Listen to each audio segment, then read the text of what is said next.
We are in chapter 6, Mishnah number 6, the famed 48 ways to wisdom. We're almost halfway through the ways to wisdom. We're up to way number 21, b'miut schok, with limited levity. This is the sixth and final way of the 48 ways that are limited. Limited commerce and limited conversation. We have lots of ways that are limited. If you want to have wisdom, you have to do things and you have to withhold from certain things. And there are a class of things that you have to withhold from, but not completely. And the final one of this cohort, of this group, is levity, which means that to actually achieve wisdom, if someone's unserious, if someone is too, lighthearted, then that is a problem. Too much of levity, it's going to be harmful for our pursuit of wisdom. But it doesn't mean that there should be nothing. Nothing is also not ideal, and this is way number 21, b'miut schok, with a little bit of levity. Our sages, the Talmud tells us, would begin their lectures with something lighthearted. They would tell a joke of sorts. And that would be the way, Rashi tells us, to open their heart, to make them receptive. If someone's a little too serious, a little too humorless, someone like that, we're told, surprisingly in the Talmud, even though, of course, the pursuit of Torah is a very serious thing, but too much seriousness, it's actually not the ideal setting for serious study. If we want to have wisdom, we have to open up the heart. The heart has to be receptive. If the heart's closed up, no matter how much wisdom there is, it won't penetrate. Well, how do you open up the heart? So one of the tactics that our sages deployed was a little bit of humor.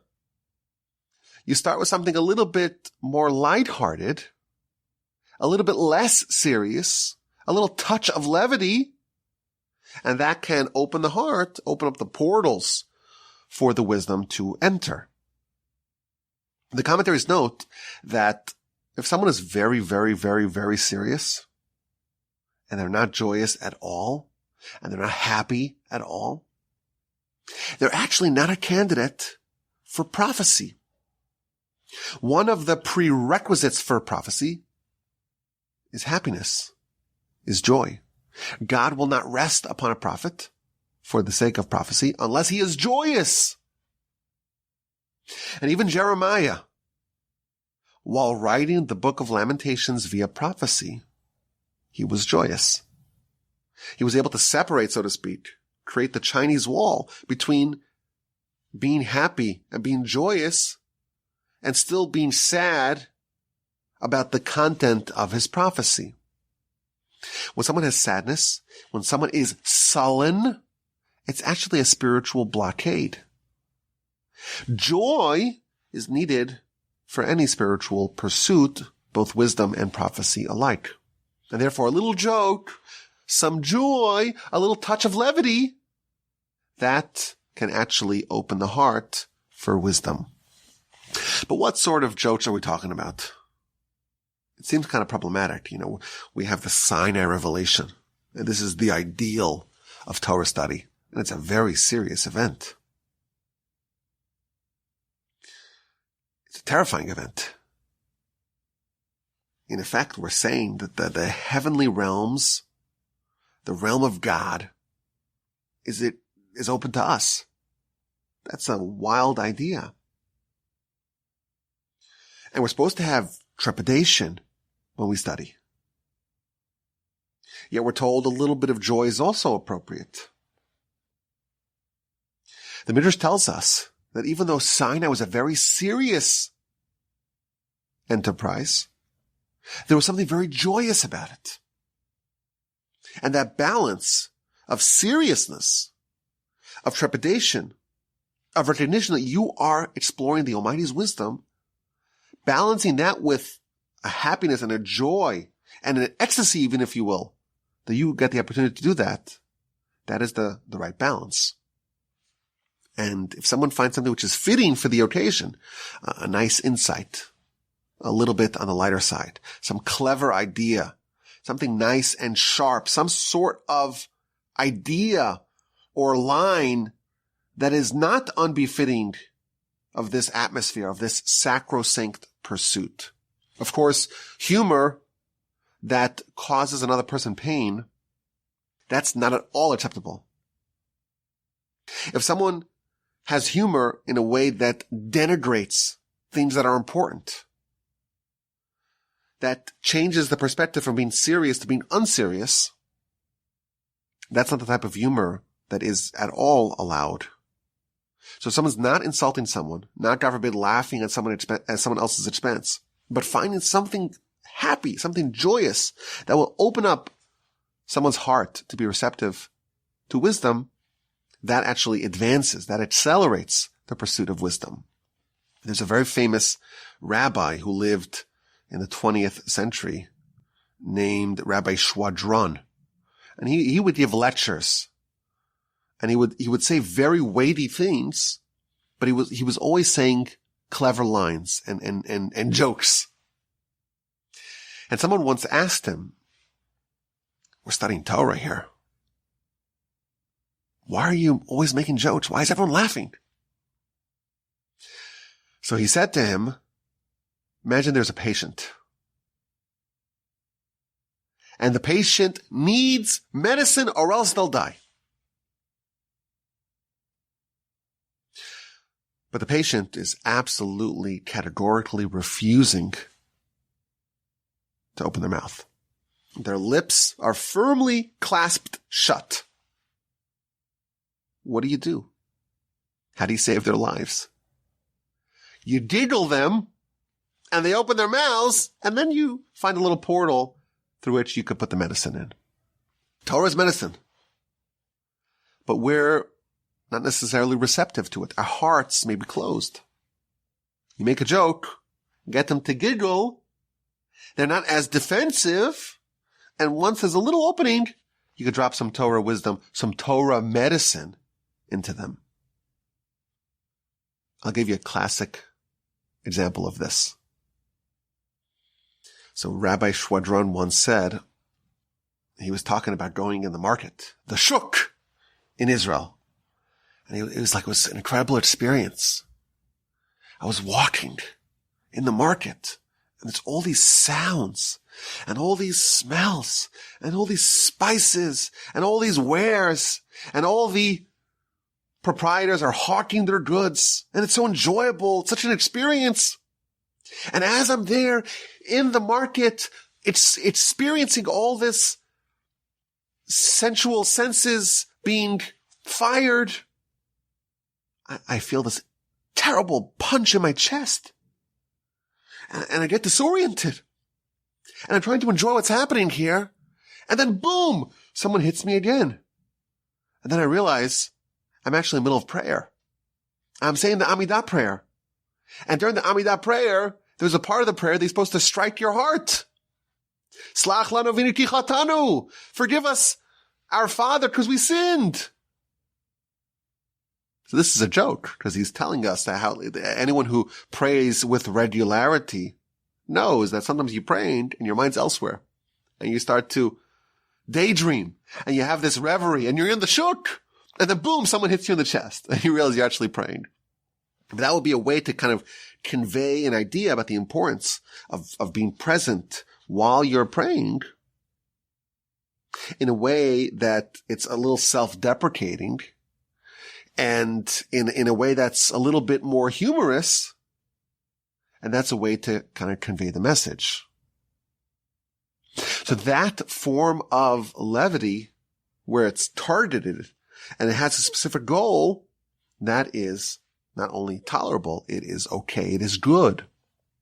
In the book of Tainus on page 22a, the Talmud tells us that one of the great rabbis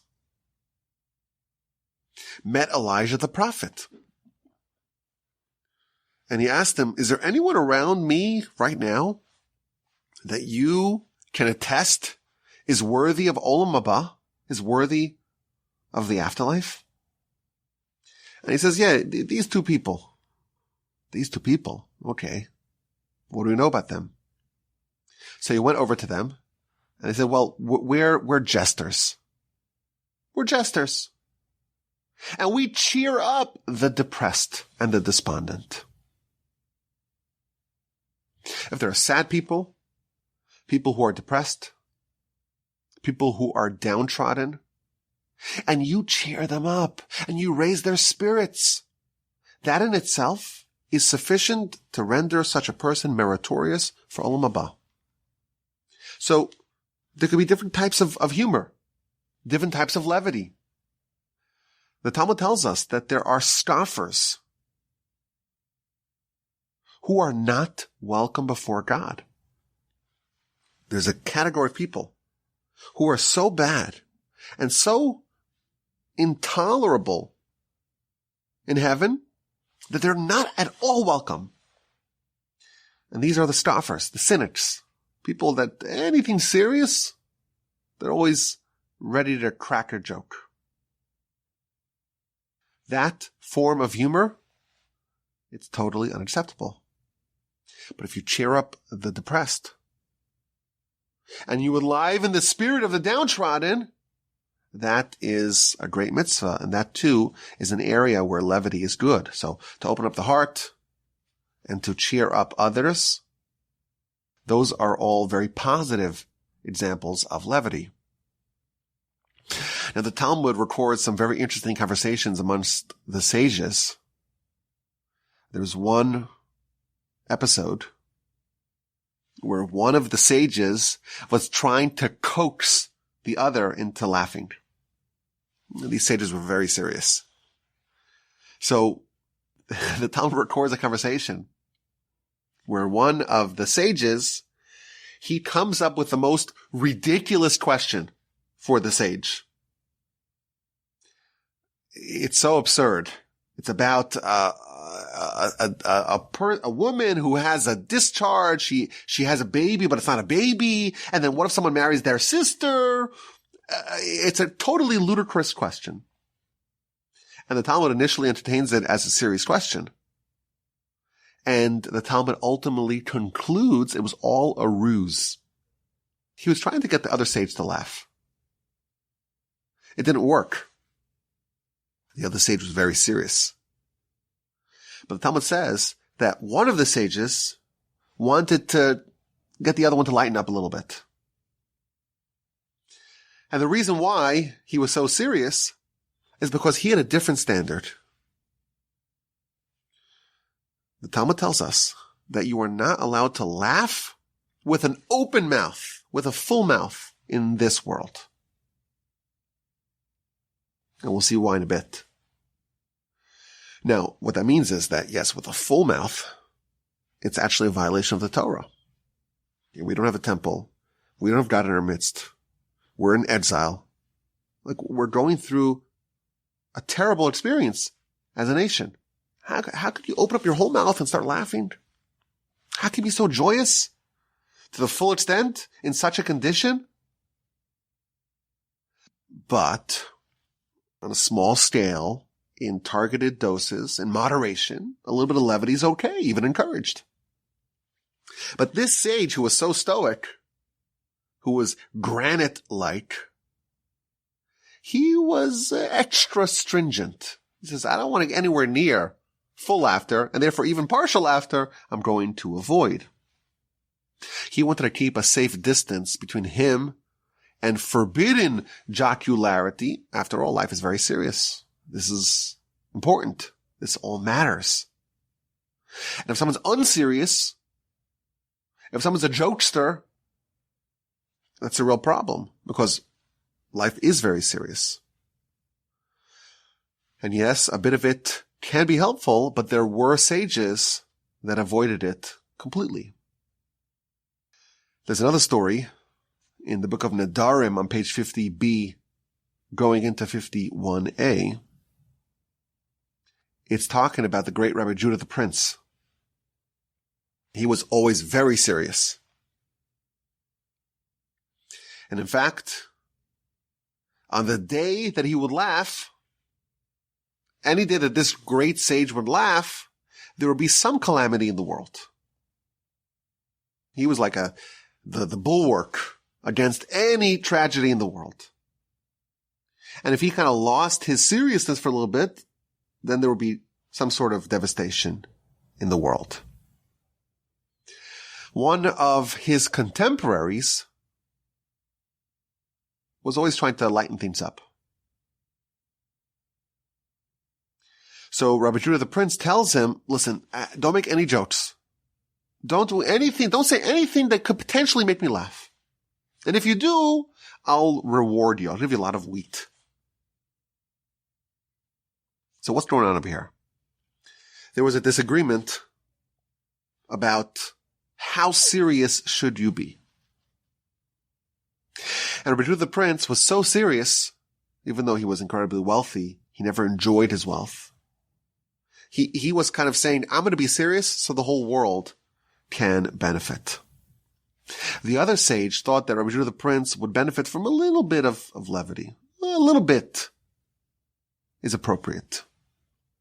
And the Talmud again tells us a very absurd story where one of the sages gets dressed up, puts on a ridiculous costume, and shows up before the other sage. And of course the sage starts laughing. It's hysterical.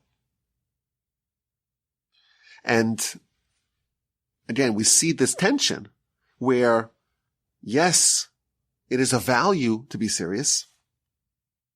And yes, a little bit of levity is okay, but there were some sages that took this to the extreme and said, in the condition the world isn't right now, I'm going to be serious at all times.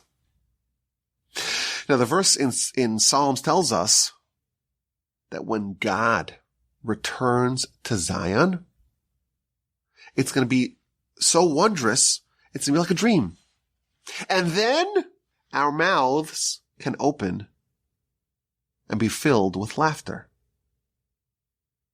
And the Talmud tells us in the book of Brachos, page 31a, in this world, you cannot open your mouth full of laughter. And again, full-mouthed laughter is different than partial-mouthed laughter. Why? So ultimately it gets down to the fact that life is serious and there's a risk of losing sight of what we're here to do. We're on a mission. If you're in the raid on the compound of bin Laden, you're taking this very seriously. No one's cracking jokes as you're trying to navigate the tremendous danger that you may be in. If you take life seriously, you're living on this knife's edge, and you realize everything you do matters for eternity. Every decision that you make reverberates the world over. That's a very serious posture.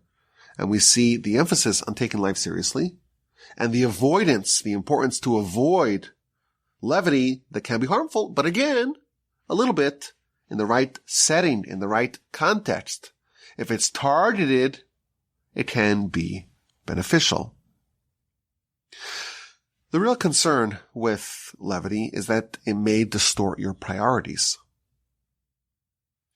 If you think about it, there are things that are important, and they are priorities, and those things we should emphasize in our lives. And then there are things that are less important, that are trivial. If someone's on a very important interview, they're a candidate for a very important job, that's something you take seriously. You put on your best tie and you polish up yourself and you maintain yourself. You look good, presentable. You're not cracking jokes. This matters. If you get the job, well, you have a bright future. If you don't, it could be a problem. If it's an important setting, levity, of course, is not appropriate. And there's a concern, a scoffer, someone who's not welcome before God, is someone that takes what's important and trivializes it and takes what's not important and makes it very important, elevates it to being very important. If you think about what do people talk about? What do people agonize over? How much of what people are living for is just trivial?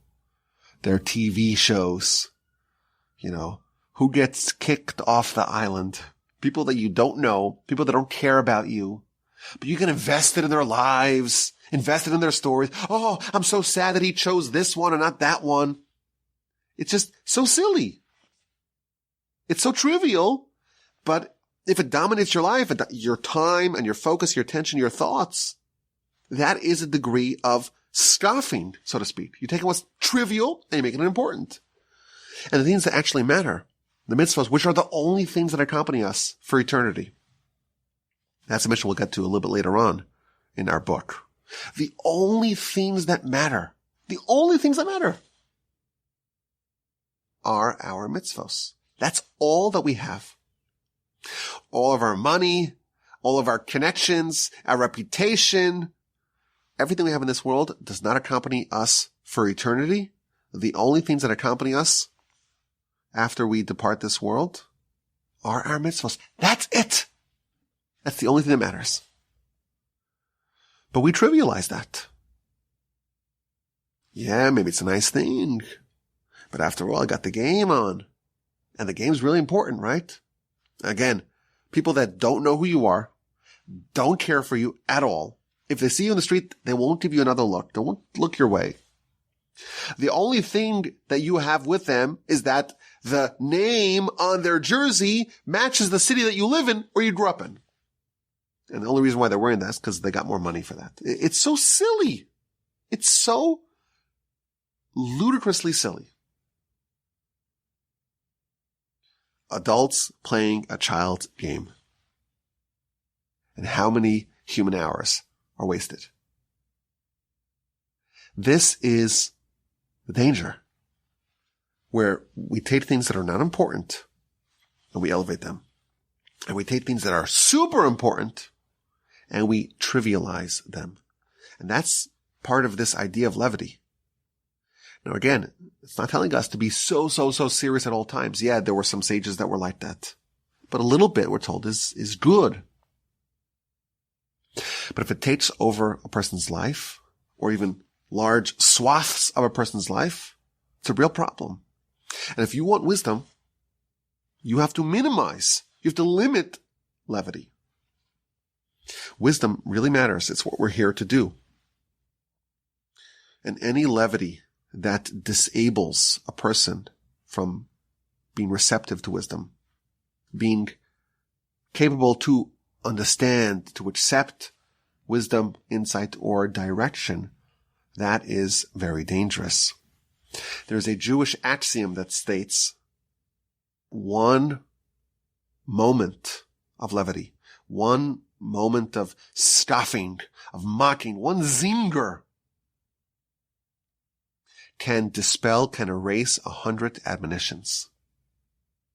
One little point of cynicism can just destroy all that you worked so hard to build up. We have a serious life and we have the trivial life. You work really hard to advance the serious life, and one little zinger, one little moment of levity can just destroy it all. Now, it's interesting, Talmud tells us that any sort of mockery is prohibited.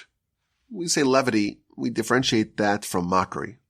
Levity is saying things a little less serious, being joyous, making a little joke, opening the heart to be receptive to wisdom.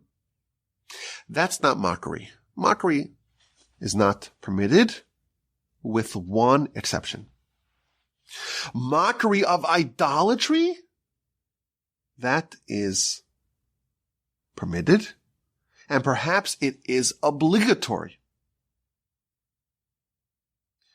So, levity, a little bit is okay, properly channeled and directed. Mockery, it's only permitted if it's mocking idolatry. And there's an example of this in the Torah. when Pharaoh was trying to stop the nation from leaving, at the beginning of Parshas Bo, Moshe tells God tells Moshe that you will tell your children how I laughed at Pharaoh. I mocked him.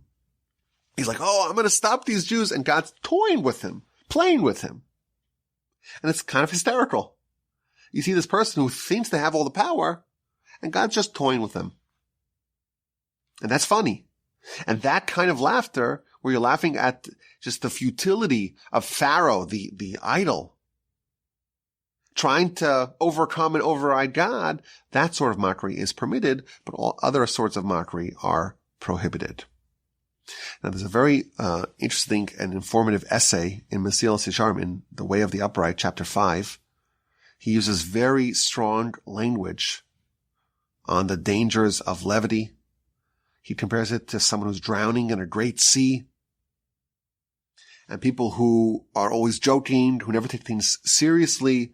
Their heart, which is their touch point with wisdom and growth and advancement, gets destroyed. And their capacity to have reason and logic penetrate is disabled. And they're like a drunkard, and they're like a dim-witted person, and you're not giving them any direction or advice or guidance. And they'll refuse to accept any rebuke or any helpful tips. And he quotes the sages. The sages tell us that levity can accustomize a person to promiscuity, because once someone is not serious, they can get into a pattern that, like a slippery slope, will lead them to very grave misdeeds. And you have to avoid that by being mindful, by paying attention to what's happening, about life, thinking about life, thinking seriously about life. And when someone's laughing, and always joking, and always scoffing, and always mocking, and always being cynical, those activities remove these thoughts about what am I here for? What's life really about? How am I ensuring that my behavior is compliant with the kind of life I want to have and the kind of legacy I want to leave? And he compares levity to a shield against rebuke. Anything that can help direct a person to the right path, levity can swipe that away. It's a very interesting essay. It goes on and on and on about the devastating danger of runaway levity. So this is way number 21. Too much levity is damaging to the pursuit of wisdom.